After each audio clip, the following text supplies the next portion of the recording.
যিনি সৃষ্টি না হলে আসমান জমিন আরশ কুরসি লৌহ কলম ব্যস্ত দুজক ৮০,০০০ উপরে অগণিত আলম ১৮,০০০ উপরে অগণিত জাত আল্লাহ কিছুই সৃষ্টি করতেন না। লাউলা কালামা খালাকতুল আফলাক। হাদিসে কুদসিতে আল্লাহ বলেন, আমি কিচ্ছু সৃষ্টি করতাম না হাবিবকে আপনাকে সৃষ্টি না করতে। যত কিছু সৃষ্টি করছি সব আপনার জন্য। বলেন না সুবহানাল্লাহ। বাবা, অনেক আলোচনায় আপনারা শুনছেন, আপনারা কি আমার সঙ্গে ১-১.৫ ঘন্টা আছেন? এর উপরে হইলে থাকবে নই, যাওয়ার কোনো নিয়ত নাই। আচ্ছা ঠিক আছে, তাইলে আপনারা যতক্ষণ থাকবেন আমিও চিন্তা করছি অতুরি দাও রাজিনী। যাই হোক, দেশের পরিস্থিতি কিন্তু ভালো না, আপনারা সবাই জানেন। খোলাসা আলোচনা করার চিন্তা ধারণা আমি করতেছি, কেননা খোলাসা ছাড়া আলোচনা করা যাবে না। আমার নবীজিকে রাজনীতিবিদ বলছে, নবী নাকি রাজনীতি করছে, এমনকি তিনি মরে পচে গেছেন। জোরে বলেন না নাউজুবিল্লাহ। দেখি ইমানি দায়িত্ব না জবাব দেওয়া। আবার বলে কি জানেননি, জিবরাইল হইল আমার নবীর শিক্ষক। কোন দেশে বসবাস করতেছে? এই দেশে আউলিয়া কেরাম বলতে কিচ্ছু নাই, পীর ফকির কিচ্ছু নাই। যত টাকা পয়সা আছে 40ও পালন করেন না, এমনকি 5 দিনের খতমও করে নেতা নাকি বেদাত। মানে যত টাকা পয়সা আছে এটি খরচ না করে হেরার মাদ্রাসার তেল ফেডার তোলাটা বাড়ি করলে ইহুদির টাকা খায় জীবন হেরার আই মজদাছে না, এরপর আরো চামড়ার টাকা খাই লিখছে। কথা ঠিক কিনা কর না? জোরে কর না, ঠিক কিনা?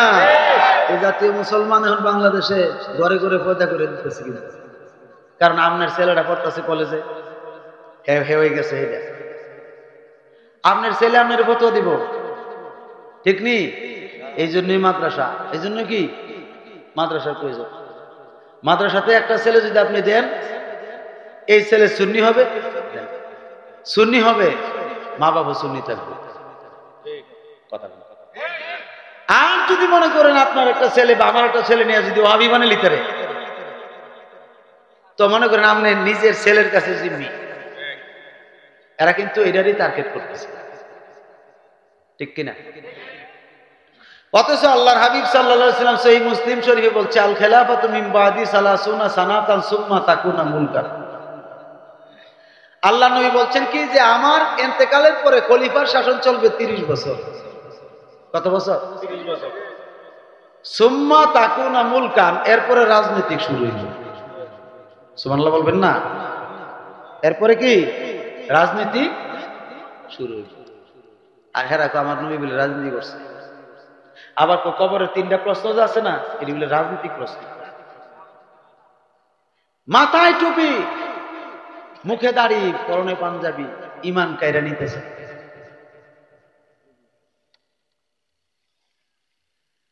আমার মায়েরা খুব মনোযোগ, অন্তরে কান লাগায়া শুনবে। সাহাবায়ে কেরামরা আমার নবীজিকে কেমন ভাবে মানতেন, কেমন ভাবে তারা মেনে নিতেন আমার নবীকে। আমার নবী যা বলতেন তা চোখ বন্ধ করে তারা মেনে নিত। আমার কথাগুলো খুব মনোযোগের সাথে শোনার চেষ্টা করবেন। হুজুর সাল্লাল্লাহু তাআলা আলাইহি ওয়াসাল্লাম তিনি আগেই জানতেন, কারণ নবী নিজে আহকামুল হাকিমিন, তিনি আগেই জানতেন যে এমন একটা জমানা আসবে, তিনি উম্মতের জমানা, শেষ জমানা, আখিরি জমানা। ওই জমানায় আগুনের জ্বলন্ত কয়লাটা হাতের উপরে রাখতে যে এরকম কষ্ট, এর চাইতে কোটি কোটি গুণ কষ্ট হবে ইমান ধরে রাখতে। কথা কোন ঠিক কিনা? এই জন্য আল্লাহর হাবিব সাল্লাল্লাহু আলাইহি ওয়াসাল্লাম সুন্দরভাবে সকল সাহাবায়ে কেরামদেরকে নবী নিজে শিক্ষা দিয়েছেন। আমার নবীর উপরে আয়াত কারিমা নাযিল হয়েছে, ইয়া আইয়ুহাল্লাযীনা আমানু তাকুল্লাহ ওয়া কুনু মা'আস সাদিকিন।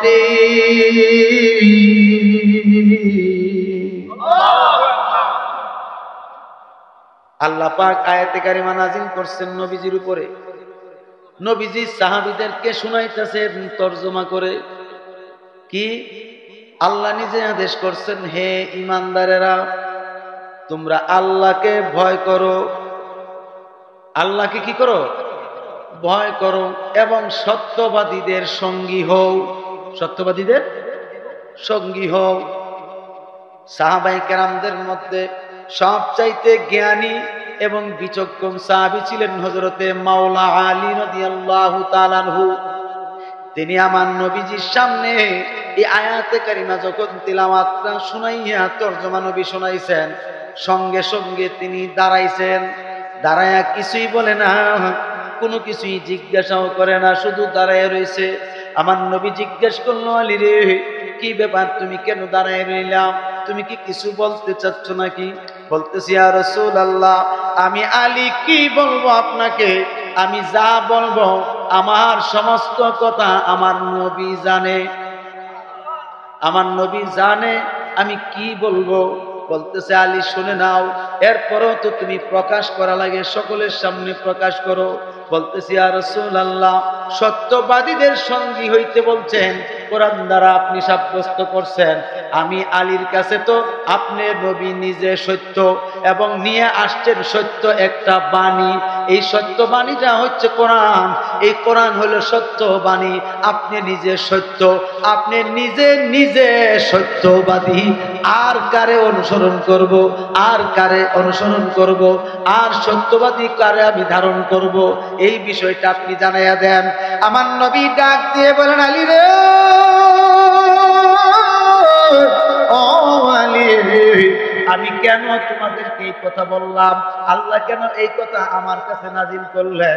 এই আয়াত কেন নাজিল করলেন? তার কারণ হইল, দুনিয়ার জমিনে এমন কিছু সংখ্যক মানুষ থাকবে, আমি রাসূলকে সত্যবাদীও মানবে না, সত্যও মানবে না। দুনিয়ার জমিনে আমার কিছু কিছু উম্মত থাকবে, যারা আমার না দেখা ভালোবাসা বালাইছে, যারা আমার না দেখা জীবন যৌবন সমস্ত কইরা বালাইছে, এমনকি যা কিছু আছে সমস্ত কিছু আমি নবীর প্রেমে বিলীন কইরা বালাইছে। তারা হলো আমার ওয়ারিস, তারা হলো আমার উত্তরসূরি। তাদের ব্যাপারে তারা বাজে মন্তব্য করবে। ওলিয়া উলিয়া বলতে কিছুই নাই। ওলিয়া উলিয়ার কথা কোরআনেও নাই, হাদিসেও নাই।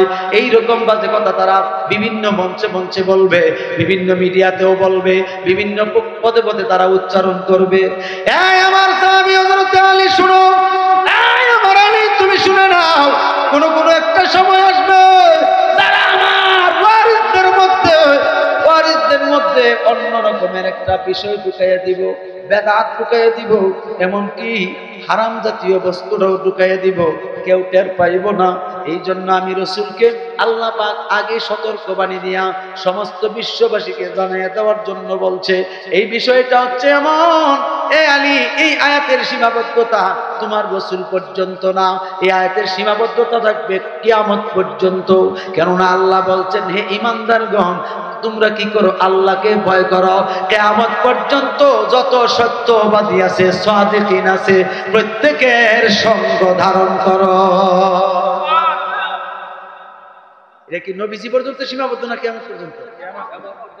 এখন আসেন বাবারা আমার, সত্যবাদী কারা? এই সাদিকিনের ব্যাখ্যায় কি লিখছেন?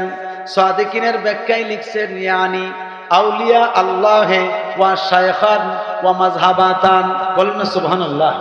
তাফসীরের কিতাবে আসছে, এই সাদিকিন হইল আল্লাহর ওলিগণ, সাদিকিন হইল হক্কানি পীর মাশায়েখগণ, সাদিকিন হইল আল্লাহ ওয়ালা হক্কানি আলেমগণ এবং মাযহাবের ইমামগণ। কথা কোন ঠিক কিনা? যারা আল্লাহর ওলি, তাদের কি আর গুনাহ থাকে? কথা বলেন, গুনাহ থাকলে ওলি হইব? জলি হতে থাকতো না। কথা ঠিক কিনা? যারা আর গুনাহ নাই, গুনাহ মাফ হয়ে যায়, আল্লাহ মাফ করে দেয়, তারা ওলি বানায়। কথা ঠিক কিনা? ওলি বানাইব কখন? যখন গুনাহ মাফ করবে। এরপরে আছে হক্কানি পীর মাশায়েখগণ। পীর মাশায়েখগণের মধ্যে হক্কানি কারা? হক্কানি কারা? যাদের এলেম আছে শরীয়ত, তরিকত, হাকিকত, মারিফতের এলেম। কয় তরিকার? 4টা তরিকার এলেম আছে যাদের, তারা হইল হক্কানি আলেম। বলেন না সুবহানাল্লাহ। এই 4টা তরিকার ভিতরে 17 প্রকার মতান্তরে, 14 প্রকার মতান্তরে, 41 প্রকার মতান্তরে 71 প্রকার এলেম আছে। এখন আমি জিজ্ঞেস করি, আমার মুর্শিদ কেবলা যিনি আল্লামা নাজিরুল আমিন রেজভী মাওলা আসেনি? আমরা এদিকে আমাদের পীর ভাইতে আছেন আর অনেকে। আমার হুজুরের ব্যাপারে গাজী আকবর আলী রেজভী সাহেব বলছিল, বহু মাহফিলে আমি নিজ কানে শুনছি এবং নিজের চোখে দেখে দেখা। রেজভী সাহেব হুজুর বলছিল যে দুনিয়ার জমিনে যদি আমার পরে যদি আপনারা কাউকে মানতে হয়, আমার নাজিরের কাছে যায়েন। কারণ আমার নাজির দুনিয়ার জমিনে মন কাটা যেমনে সুক্কা হইয়া গাছ থেকে বাইর হয়, আমার নাজির তার মার পেট থেকে ওলি হইয়া তেমনে বাড়িছে। এই কথাগুলো আমি একটানা 20 থেকে 22 বছর শুনছি। কত বছর? 22 বছর। এই সব কিতাব দিতাম গেলে তোর ফেসবুক লাগবে, ঠিক কিনা? খুব খেয়াল করে শুনবেন।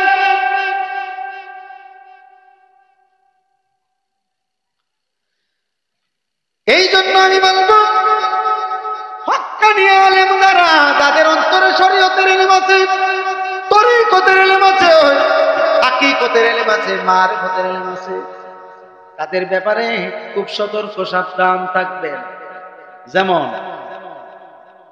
আমি আপনাদেরকে জিজ্ঞাসা করি, একটা আয়াতে কারিমা হচ্ছে কুল ইন্নামা আনা বাশারুন মিসলুকুম, ঠিক কিনা? এই আয়াতের অর্থ, শরীয়তের অর্থ হইল, হাবিব গো, একমাত্র আপনি বলুন আমি তোমাদের মতো মানুষ। তরজমা এটা কাঞ্জুলি মানু আছে। এই তরজমা কি?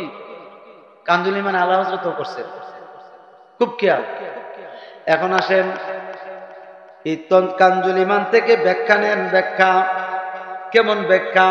এটা হলো শরীয়তের আলোচনা। নবীজিকে আল্লাহ বলছেন কুল ইন্নামা, একমাত্র আপনি বলুন, আর কেউ না, আর কেউ না। যদি আর কেউ হইতো তাইলে বলতো ওয়া কুলতুম, তোমরাও বলো, ঠিক কিনা? এই কুলতুম কিন্তু বলে নাই। বলছে কি জানেননি? শুধু বলছেন কুল ইন্নামা, কালামে হাসা রেজাভি। আরে আলেম ভাইরা বুঝবেন, আল্লাহ পাক বলছেন দুস্থ গো, একমাত্র আপনি বলেন, অন্য কেউ না, অন্য কেউ না। আনা বাশারুন মিসলুকুম, এ দুনিয়ার মানুষ, তোমরা যে আমার দেখা ভয় পায়া দূরে সরে যাও, তোমরা দূরে যাও না, আমার কাছে আসো, আমি তোমাদের মতো মানুষ। দেখো দেখো দেখো, আমাকে ধরো, দেখো। তখন মানুষ আস্তে আস্তে করে ভিড় জমাইছে। ভিড় জমাই নবীজিকে স্পর্শ করে, কেউ স্পর্শ করে, স্পর্শ করে দেখতে যায়, হায় মুহাম্মদ ইবনে আব্দুল্লাহ বাশারুন মিসলুনা, ঠিকই তো আছে। মানুষটির কি করছে আল্লাহ? বিরাই দিছে আবার নবীর কাছে। কার কাছে? বিরাইয়া দিছে। বিরাইয়া দেওয়ার পরে নবী বলছেন তোমরা যে মূর্তিটা বানাও, জিজ্ঞাসা করো তো, কথা কয়নি। তখন বলতেছে কথা তো আর কয় না। তাইলে তুমি শোনো, আমি মূর্তির মুখ দিয়া কথা কয়, আসল কাটা নকল কাটা? আমার নবী জিজ্ঞাসা করছে, এ পাথরের মূর্তি, তুমি বলে দাও তোমার রবকে। তখন মূর্তির জবান খুলে দিছে কে? জোরে কর না। আল্লাহ খুলে দিছে। আল্লাহ খুলে দেওয়ার পরে মূর্তি বলতেছে, আশহাদু আল্লা ইলাহা ইল্লাল্লাহু ওয়া আশহাদু আন্নাকা মুহাম্মাদান আবদুহু ওয়া রাসূলুহু। বলুন না সুবহানাল্লাহ। এই মূর্তি বলতেছে, আল্লাহ ছাড়া, আমি সাক্ষ্য দিতেছি আল্লাহ ছাড়া আর কোনো ইলাহ নাই, মাবুদ নাই, তিনি এক ও দ্বিতীয়। এবং আমি আরো সাক্ষ্য দিতেছি আপনি মুহাম্মদ হইলেন আল্লাহর রাসূল। এখন বলেন কাফেররা মুখে তালা লাগছে নি? কাফেররা খাইছে আবু জাহেল আমরা কই নিতেছে সিদ্ধি মূর্তিও দিয়ে আল্লাহর নাম কো মূর্তিও দিয়ে কই মুহাম্মদুর রাসূলুল্লাহ এটা কেমনে তিনি বলে আল্লাহর রাসূল কি বলছে আশহাদু আন্না মুহাম্মাদান আবদুহু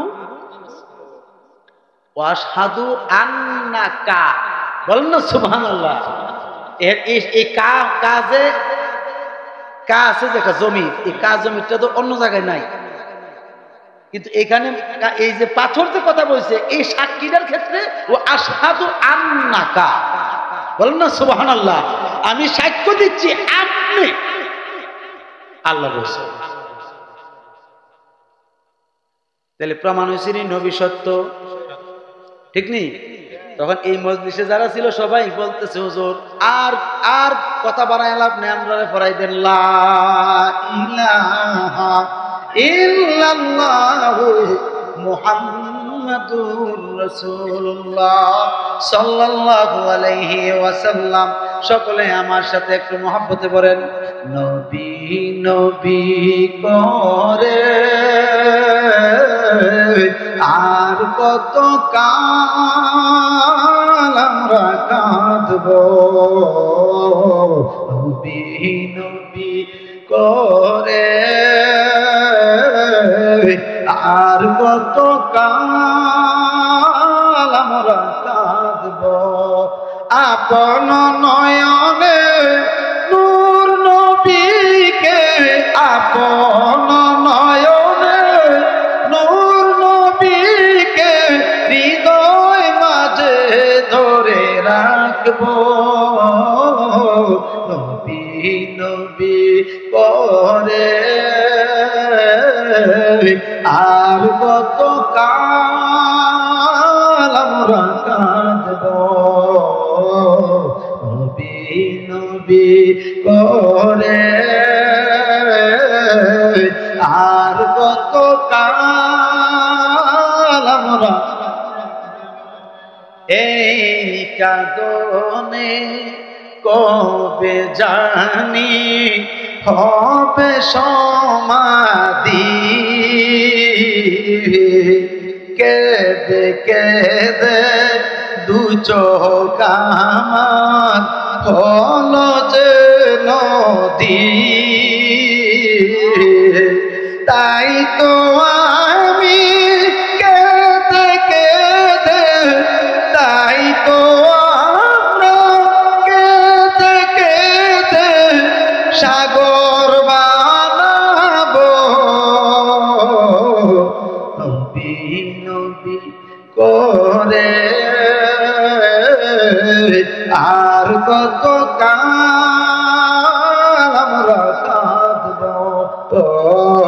নবী নবী করে আর কত কাল একটা জবান বন্ধ রাখবেন না চিৎকার দিয়ে বলেন আল্লাহু আকবার মুহাব্বত বলেন ইয়া রাসূলুল্লাহ আওয়াজ করে বলেন ইয়া ওলি আল্লাহ একটু মুহাব্বতে দরুদ শরীফ পড়েন আল্লাহুম্মা সাল্লি সাইয়্যিদিনা আল্লাহুম্মা সাল্লি জোরে বলেন জোরে মুহাম্মাদ নাবিয়ানা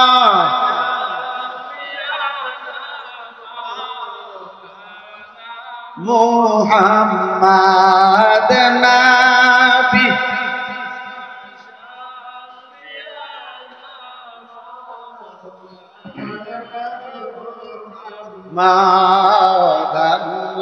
আল্লাহুম্মা সাল্লি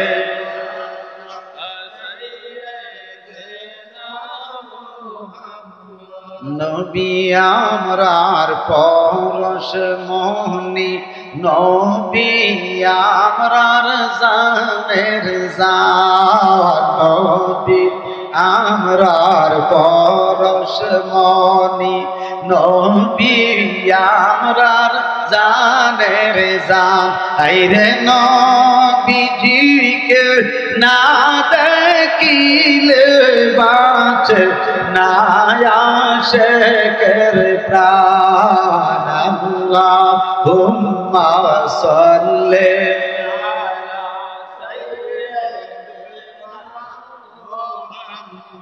এখন বলেন এখন কাফেররা সামনে নবীজি কইছেন কি যে আমি তোমাদের মতো মানুষ, ঠিক নেই? এটা হইল শরীয়ত, এটা কি? এখন আসেন তরিকতের দৃষ্টিকোণে আয়াতের অর্থ কি হইব? ইলমে তাসাউফের দৃষ্টিকোণ থেকে আয়াতের অর্থটা জানার দরকার আছে না নাই? জোরে কোন নাকি রে? এই তরিকতের দৃষ্টিতে, ইলমে তাসাউফের দৃষ্টিতে আসছে। দেখেন নবীজি বলছেন কুল ইন্নামা আনা বাশারুন মিসলুকুম ইউহা ইলাইয়া আন্নামা ইলাহুকুম ইলাহু ওয়াহিদ। বলুন না সুবহানাল্লাহ। তরিকতের দৃষ্টিকোণ থেকে নবীজি বুঝাইতেছেন যে দেখো তোমরা আমার দেখা তোমরা কি মনে হয় যে আমি কি জিন নাকি কোনো জিন পরি? আমি তা না। আমি দেখো তোমাদের মতো দেখতে কোনো অসুবিধা নাই, রঙে নমুনায় আকার আকৃতি, রঙে নমুনায় আকার আকৃতি। কিন্তু আমার আরেকটা বিষয় আছে, আমার সেটা লুকায়িত। আল্লামা জালালউদ্দিন সিয়ুতি রহমাতুল্লাহ আলাইহি জালালাইন শরীফে লিখতেছেন পরিষ্কার ভাবে, ইয়ানি নূরুন আলা নূর। আমার নবী তরিকতের দৃষ্টিকোণ দিয়ে বুঝাইতেছেন, হে দুনিয়ার মানুষ, আমি কিন্তু হাকিকতের নয় তরিকতের দৃষ্টিকোণ থেকে বলছি। তরিকতের দৃষ্টিকোণ থেকে ইলমে তাসাউফের প্রণেতা মুসান্নিফগণ বলতেছেন আমার একটা আরেক গোপন একটা বিষয় আছে, সেটা হচ্ছে আমার অরিজিনাল যেটা, সেটা হচ্ছে নূর মুবারক। সেটা কেমন নূর? নূরের ভিতরে নূর, নূরের ভিতরে নূর, নূরের ভিতরে নূর, নূরের ভিতরে নূর।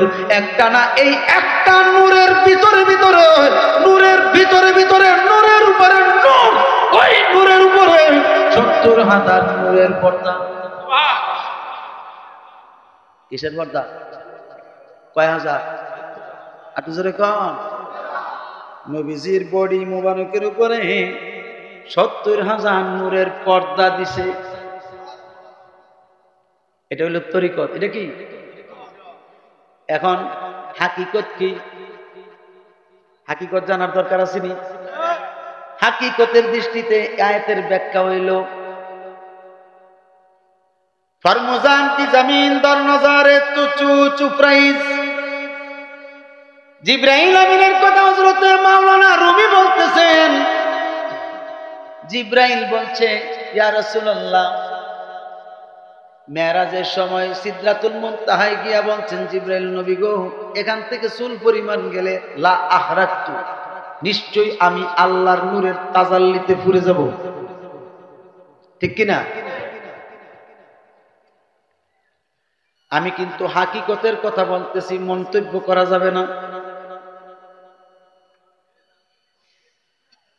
জিবরাইলকে আমার নবী বলছেন, জিবরাইল হাকিকত বলো, আমার উম্মত জানার দরকার।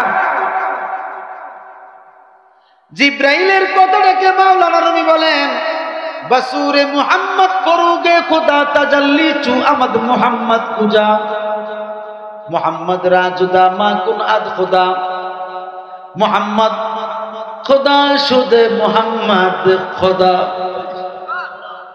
অর্থটা করুন যেত, অর্থটা করলে বেদ খুলে যাব। বেদটাকে একটু বলি। জিবরাইল আমিনকে আমার নবী একদিন কথার প্রসঙ্গে কথা বলেছিলেন, জিবরাইল তুমি কোথার থেকে রুহুটা নিয়ে ওহিটা নিয়ে আসো আমার কাছে, আমার থেকে ওহি নিয়ে আসো, এটা করতে হবে। বলতেছি, ইয়া রাসূলুল্লাহ, আমি সিদরাতুল মুনতাহায় বসে থাকি, লাউহে মাহফুজ থেকে আমার কাছে ওহি করে। সিদরাতুল মুনতাহার যখন আমি থাকি, লাউহে মাহফুজ থেকে আমার কাছে ওহিটা আওয়াজ করে কে যেন শোনায়। সুবহানাল্লাহ বলবেন না? না, জিবরাইল লাউহে মাহফুজের ধরে ক্ষমতা নাই, সাহায্য লাগবে। যেমন একজন আল্লাহর ওলি আরেকজন মুরিদরে কইছে কি, তা যে ফানির উপরে দায়িত্ব জমা তুই যেতে পারবি নিকো। হুজুর, আপনি যদি দৈরা লইয়া যান যেটা, তাহলে দরার মধ্যে তার বিশ্বাস কেমন আছে? কথা কোনা বিশ্বাস আছে না যে আমার মুর্শিদের হাত আমি ধরা রাখলে আমি হানি নিচে, তাহলে ধরার মতো তো ইমান মজবুত আছে, কথা ঠিক কিনা? তো আমরাও তো মনে করেন আমরা মুর্শিদরে যে ধরছি রেহি মনে করেন তেলটা ধরছি, শাড়িটা ধরছি, ভালো বাতি যা লড়তা হরতা না, যে উঁচু চা উঁচু লইছু গা, কথা ঠিক কিনা? খুব খেয়াল। আপনার মুর্শিদ আছে না, আপনারাও তো মুর্শিদের হাত ধরছেন নিও, তো আপনারা মুর্শিদের হাত যে ধরেছেন, তো মুর্শিদ যেদিকে যাবে আপনারা এদিকে যেতেন না? আরে রেলগাড়ির ইঞ্জিন যে উঁচু যাবে ডাব্বা এদিকে যেত না, এর তো নিও ঠিক। তো দ্রুপ জিবরাইল বলতেছে, হুজুর আমি তো ওহির স্থান দেখি নাই, লাউহে মাহফুজ আমি চিনি না, তবে এতটুকুই লাউহে মাহফুজের কথা শুনছি, ওইটার থেকে ওহিটা দেয় আমাকে, আমি সেই ওহিটা নিয়ে আপনার কাছে আসি। বলো না সুবহানাল্লাহ। আমার নবী কৌতুক করে বললেন, জিবরাইল আবার যখন ওহি দিবে তুমি যাইবা, তুমি নিজে গিয়ে আনবা। নবী গো কেমনে যাবো? বলে আমি আদেশ করছি তুমি যাইবা, তুমি ফুরতা না, তুমি ক্ষতিগ্রস্ত হইতা না। এখন বলেন আমার নবীর আদেশ জিবরাইল পালন করবে কি করবে না? জিবরাইল ওহি আনার জন্য গেলেন, ওহির ক্ষেত্রে যে তিনি ওহিটা কোথা থেকে আসে দেখার জন্য গেলেন। আরে দেখতে গিয়া ওহি লাউহে মাহফুজের যখন চৌকাঠে দাঁড়াইলেন, ভিতর থেকে আওয়াজ আসতেছে, জিবরাইল ভিতরে আসো। হযরতে জিবরাইল আমিন বলে আমি ভিতরে গেলাম। ভিতরে যাওয়ার পরে আমি দেখতে পাইলাম বিরাট বড় একটা নূরের কক্ষ, শুধু নূর আর নূর আর নূর, উত্তপ্ত তাপ লাগছে আমার শরীরে। আওয়াজ করে বলছেন, জিবরাইল বন্ধুর আদেশ হইছে, তোমার কিছু হবে না, তুমি ভিতরে প্রবেশ করো। এবার ভিতরে গিয়া দেখতেছেন নূরের সিংহাসন, নূরের সিংহাসন গিয়ে দেখে এই নূরের সিংহাসনে আহারে নূরের পুতুল বসা। এখন তো জিবরাইল দেখে হতভম্ব, হায় হায় কারে দেখে আইলাম, বর্তমানে কারে দেখতেছি। এটা হলো আমার নবীর হাকিকত। সুবহানাল্লাহ বলেন। রূপ রূপ রূপ বুঝেন তো? রূপ কিন্তু আসল না, রূপ কিন্তু আসল না। সুরত মানে নমুনা। সুরত মানে কি? সূরা মরিয়মের আয়াতে মুতাশাবিহাতে আছে, যে আয়াতের ব্যাখ্যায় লিখছে রুহুল বায়ানে 3টা সূরত আছে নবীর সূরত মূল। একটা সূরত হলো সূরতে হাক্কিক, আল্লাহর সূরত, কিন্তু আল্লাহ না। 2 নম্বর সূরত হলো সূরাতুল মালায়েকি, ফেরেশতার সূরত, কিন্তু ফেরেশতা না। 3 নম্বর সূরত হলো সূরতে বাশারি, মানব সূরত, কিন্তু মানুষ না। আর মানুষকেও কি লেগে কি? তুমি যদি মানুষ কও আমি তো ফেরেশতাও বলবো, তুমি যদি মানুষ কও তাইলে তো আমি আল্লাহও বলবো, কারণ সূরত তো এটা ছিল, অস্বীকার করা যাবে? ভুল করলে আল্লামা ইসমাইল হাক্কি করেছে, ভুল করলে হযরত আব্দুল্লাহ ইবনে আব্বাস করেছে, আমি না। কেননা আল্লাহর সূরতে নবীজি ছিলেন কিন্তু আল্লাহ না, ফেরেশতার সূরতে নবীজি ছিলেন কিন্তু ফেরেশতা না। মানব সূরতে আসার কারণে কেন নবী মানব? প্রশ্ন আসে কি? কিন্তু নবীজি তো তারকার সূরতও ছিল, নবীজিরে দি তারকা কেউ কন্যা, কেউ। নবীজি তো ময়ূরের সূরতও ছিল, কয় নবীজির তো আপনি ময়ূরের সূরতে থাকার কারণে ময়ূর কন্যা, ময়ূর তোর বলেন ঠিক কিনা? এই জন্য আল্লাহ পাক বলেন, লিয়াকুনা লিল আলামিনা নাযীরা।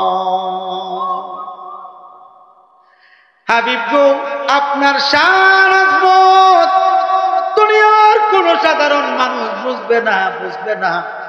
আমি আল্লাহ আপনারে জানাইয়া দেই, আমি রব হইয়া স্রষ্টা হইয়া আপনার শান বুঝাইয়া দিচ্ছি। আমি আল্লাহ হইয়া আল্লাহর নজর যত আলমের মধ্যে থাকবে, আপনি রাসূলের নজর তত আলমের মধ্যে আছে। কেমনে? আমার নবীর ব্যাপারে আয়াতের ব্যাখ্যায় লিখতেছে, কোটি কোটি সৃষ্টি, 80,000-এর উপরে অগণিত জাত, অগণিত আলম, কিন্তু প্রত্যেকটা আলমে বিভিন্ন রকমের জাতের সৃষ্টি আছে। প্রত্যেকটা জাতের সুরত ধারণ করে, হাকিকতের দৃষ্টিতে প্রত্যেকটা জাতের সুরত ধারণ করে নবী মুহাম্মদুর রাসূলুল্লাহ সাল্লাল্লাহু আলাইহি ওয়াসাল্লাম কালেমার দাওয়াত দিয়া ইসলামের প্রচার করছে।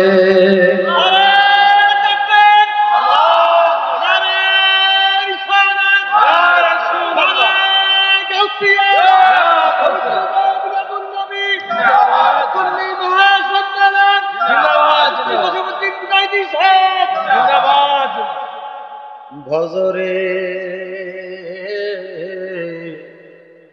আমার মুর্শিদ নামটি ভজরে, ভজরে আমার দয়ালের নামটি ভজরে। কি হবে তোমার পরকালে, কি হবে তোমার পরকালে, সেই রূপ যদি না দেখো রে ভজরে আমার নাজির নামটি ভজরে।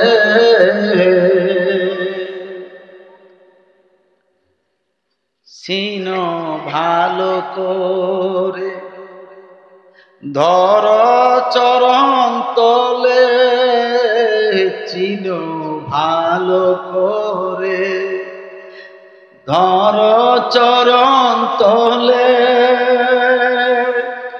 হাকিকতের দৃষ্টি দাও রে মুমিন, হাকিকতের দৃষ্টি দাও রে মুমিন, মদিনায় আছে নিজের মধ্যে রে ভজরে আমার নাজির নামটি ভজরে। বলেন আল্লাহু আকবার। যেহেতু তরিকতের মানুষ কালামগুলো না বলে পারতেছি না, কষ্ট হইতেছে, খারাপ লাগতেছে না তো আপনারা? আচ্ছা, হযরত আবু বকর সিদ্দিক রাদিয়াল্লাহু তাআলা আনহু, হযরত ওমর ফারুক আযম রাদিয়াল্লাহু তাআলা আনহু, হযরত ওসমান যুন্নুরাইন রাদিয়াল্লাহু তাআলা আনহু, হযরত শের খুদা মাওলা আলী রাদিয়াল্লাহু তাআলা আনহু, কয়জন? জোরে কোন না, এই চারজন। হাদিস শরীফ খোলেন, বুখারীতে আছে, মুসলিমও আছে। আনা মাদিনাতুল ইলমি ওয়া আবু বকর ওয়া উমর ওয়া উসমান ওয়া আলিউম বাবুহা। বলেন সুবহানাল্লাহ। আমার নবী বলছেন, সর্বপ্রথম আমি হইলাম এলেমের শহর, এই শহরের দরজা আমার আবু বকর, আমার উমর, আমার উসমান, আমার আলী। বলেন সুবহানাল্লাহ। যখন এই কথা বলছে, হযরতে মাওলা আলী একদম নীরব, হযরতে সিদ্দিক আকবর নীরব, হযরত উসমান যুন্নুরাইন নীরব, উমরও নীরব। নীরব থাকার পিছনে রহস্য আসেনি? জোরে কোন না আসেনি? এবার আমার নবী দেখতেছে কেউ কিছু বলে না এবং কোনো শব্দ পর্যন্ত করে না। এবার আমার নবী কি করছেন দেখেন, তাকায় দেখতেছে হযরতে মাওলা আলীর দিকে, তাকায় দেখতেছেন মাওলা আলীর চোখ দিয়ে পানি ঝরতেছে। বলেন না সুবহানাল্লাহ। কারণ যুবকের মধ্যে সর্বপ্রথম যুবকের মধ্যে এবং সাহাবায়ে কেরামদের মধ্যে সর্বপ্রথম মুসলমান হলেন হযরতে মাওলা আলী। এই জন্য আলী বলছে, হায় হায়, নবীজি যদি এরকম হয় এরকম কথাটা যে বলছেন, আমি তো নবীর হাকিকত সবকিছু আমি নিজের চোখে দেখছি। হযরত আলী কিন্তু নবীর হাকিকত দেখছে, আরেকজন দেখছে হযরত ওয়াইস আল কারনী। কয়জন হয়েছে? এই দুইজন নবীর হাকিকত জানে, দেখছে বিদায় জানে। এছাড়া কোন সাহাবী নবীজির হাকিকত দেখছেও না, জানেও না। সাবধান থাকতে হইব। হযরতে মাওলা আলী এই কথাটা খালি মনে মনে উচ্চারণ করতেছে। তখন নবীজি বলছেন, আনা মাদিনাতুল ইলমে ওয়া আলিয়ুম বাবুহা, আনা দারুল হিকমাতে ওয়া আলিয়ুম বাবুহা। বলেন না সুবহানাল্লাহ। হযরতে মাওলা আলী খুব খুশি হয়েছে। খুব কি করছে? খুশি হয়েছে। কেন? আলীর কথা বলছে কয়বার? 3 বার। কয়বার? একবার বলছে 4 জনের লোকে, ঠিক কিনা? আর 2 বার বলছে আলাদা আলাদা, অন্য কোন সাহাবীর নাম নিছে না। আপনারা কথা বুঝেন না? বুঝি বুঝতেছেন নি কথাটা? যে 4 জন সাহাবীকে মিলে একবার নিছে হযরত মাওলা আলীর নাম লাস্টে। এরপরে আলাদাভাবে দুইবারে খাস ভাবে আলীর নামটা উচ্চারণ করছে নবীজি নিজে। পিছনে কারণ আছে নি? হ্যাঁ, পিছনে কারণ রইল নবীজির কিছু সাহাবায়ে কেরামরা তারা কি করছে, নবীজির সাহাবীদের দল থেকে কিছু সাহাবী বের হয়ে গেছে। বের হয়ে মাওলা আলীরে গালিগালাজ করে। মাওলা আলী কি করে? গালিগালাজ করে। গালিগালাজ করার পরে নবীজি এটা সহ্য করতে পারলেন না। গালিগালাজ মানে তেমন কোন উচ্চ কণ্ঠের গালি না। হযরতে মাওলা আলীকে গালি চিন্তা করলেই বেঈমান হয়ে যেতে হবে। তখন আমার নবীজি সুন্দরভাবে বলে দিয়েছেন, মান কুনতু মাওলাহু ওয়া আলিয়ুম মাওলা। আমি নবীরে যারা মাওলা কইবা, যে ব্যক্তি মাওলা বলবা, আমার আলীকেও তুমি মাওলা বলতে হবে। কারণটা কি? পিছনে কারণ কি? তুমি যে আলীরে গাইলাও, আলী তো আমার আহলে বায়াতের একজন সদস্য, ঠিক কিনা? আলী তো পাক পাঞ্জাতনের একজন। এমনকি মাওলা আলীর ব্যাপারে মন্তব্য করা চলবে না, কারণ মাওলা আলীর জন্ম যেই ঘরে হয়েছে, তোমার আমার জন্ম সেই ঘরে হয় নাই। কোন নবী পয়গাম্বরের জন্ম সেই ঘরে হয় নাই।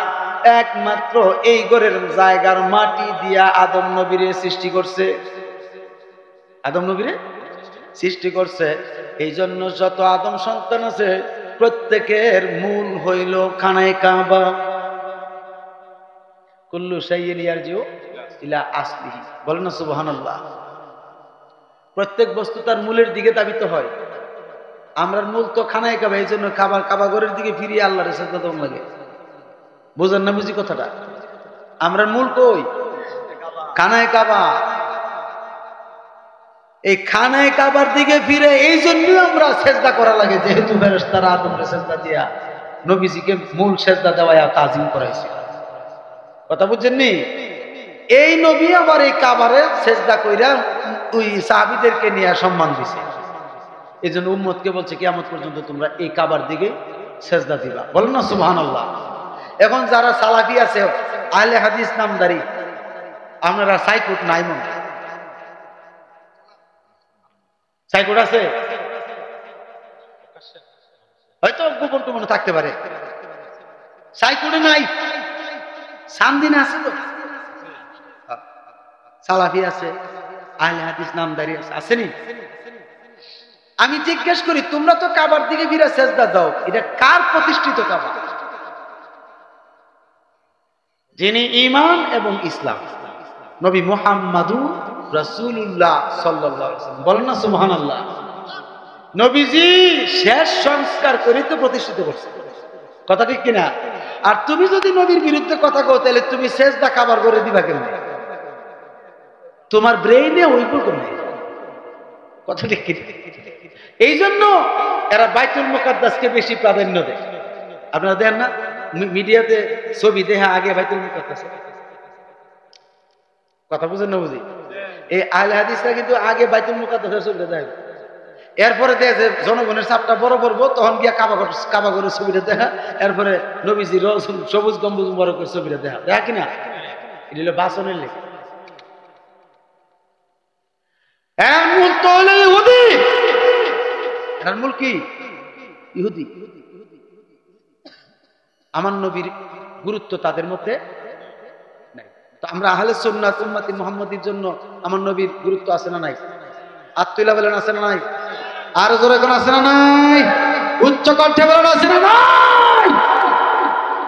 আমরা দয়াল নবীর উম্মত, আমাদের কাছে দয়াল নবীর গুরুত্ব অত্যাধিক বেশি, সমস্ত নবীদের চাইতে বেশি, ঠিক কিনা?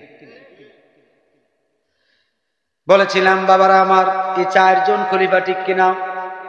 এই